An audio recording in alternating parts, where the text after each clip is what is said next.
Bendita seja a Trindade, para sempre seja bendita.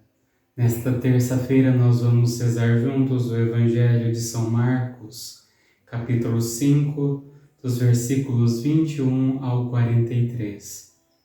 O Senhor esteja convosco, Ele está no meio de nós. Proclamação do Evangelho de Jesus Cristo segundo Marcos. Glória a vós, Senhor. Naquele tempo, Jesus atravessou de novo numa barca para a outra margem.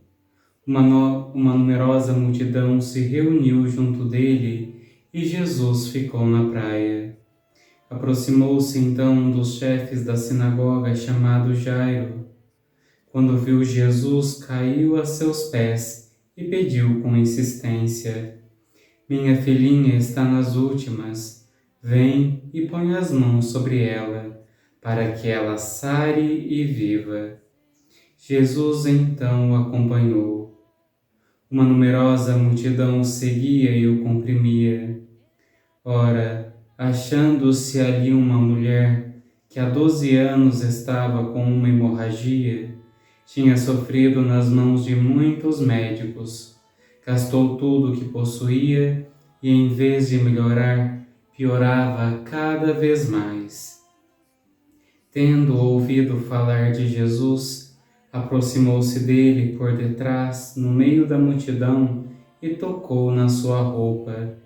Ela pensava: "Se eu ao menos tocar na roupa dele, ficarei curada." A hemorragia parou imediatamente, e a mulher sentiu dentro de si que estava curada da doença. Jesus logo percebeu que uma força tinha saído dele e, voltando-se no meio da multidão, perguntou: "Quem tocou na minha roupa?"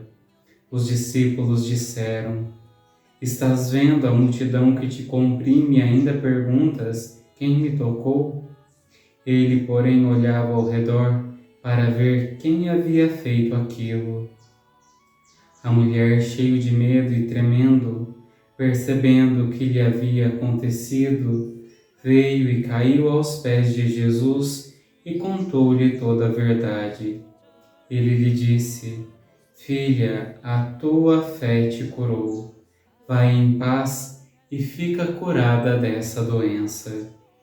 Ele estava ainda falando quando chegaram alguns da casa do chefe da sinagoga e disseram a Jairo: "Tua filha morreu. Por que ainda incomodar o mestre?" Jesus ouviu a notícia e disse ao chefe da sinagoga: "Não tenhas medo, basta ter fé." E não deixou que ninguém o acompanhasse, a não ser Pedro, Tiago e seu irmão João. Quando chegaram à casa do chefe da sinagoga, Jesus viu a confusão e como estavam chorando e gritando. Então ele entrou e disse: "Por que essa confusão e esse choro? A criança não morreu, está dormindo."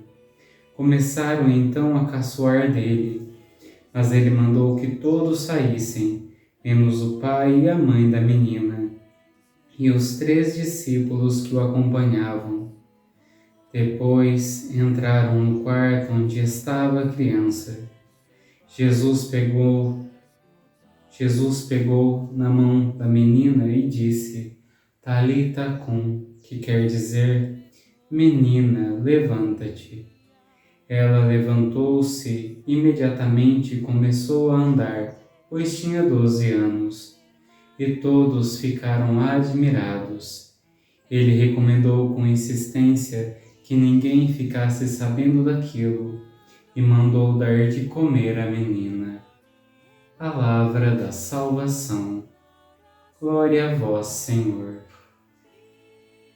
Meu irmão, minha irmã, este Evangelho nos apresenta 2 milagres: a mulher que foi curada da hemorragia e a menina doente que faleceu e foi ressuscitada com saúde.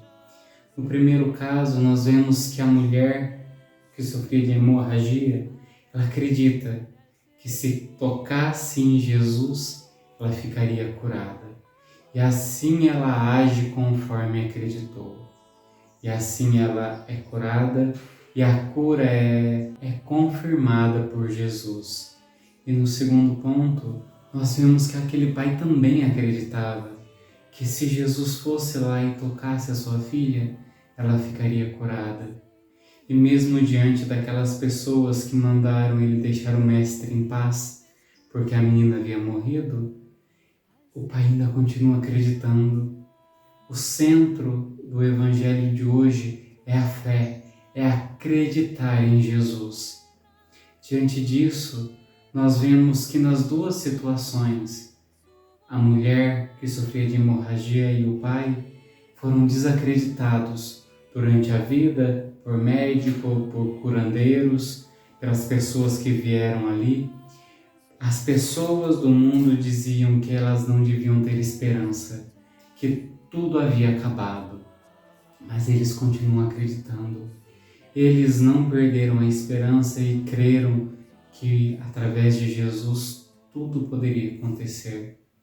Esse é um convite para nós hoje, não desesperarmos diante daquilo que acontece ou não acontece conforme nós esperávamos.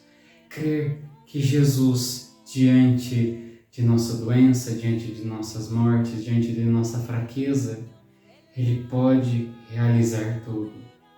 Se nós pedimos, se nós clamamos, mas Jesus não realiza, nós devemos crer igual Paulo. Eu pedi 3 vezes a Deus que me livrasse desse espinho na carne, mas como Ele não me livrou, eu entendi Ele me dizendo: basta-te a minha graça, porque é na tua fraqueza que a força se manifesta. Por isso, irmãos, tenhamos fé sempre. Mas se Jesus não nos livra da doença, é porque aquela doença, aquele sofrimento, tem muito a nos ensinar, tem muito a transformar a nossa maneira de ver e enxergar o mundo. Mas que nós saibamos nos deixar guiar e conduzir por Jesus. Ó Senhor, hoje colocamos aos Teus cuidados, aos Teus pés a nossa vida. Pedimos, Senhor, que em nossa doença, em nossa fraqueza, pedimos o dom da fé para sempre buscá-lo, sempre clamá-lo, para que no momento certo, na hora que o Senhor desejar, que o Senhor nos resgate e nos cure. Amém. O Senhor esteja convosco, Ele está no meio de nós. Pela intercessão da bem-aventurada Virgem Maria e de São José, abençoe-vos o Deus Todo-Poderoso, Pai, Filho e Espírito Santo. Amém.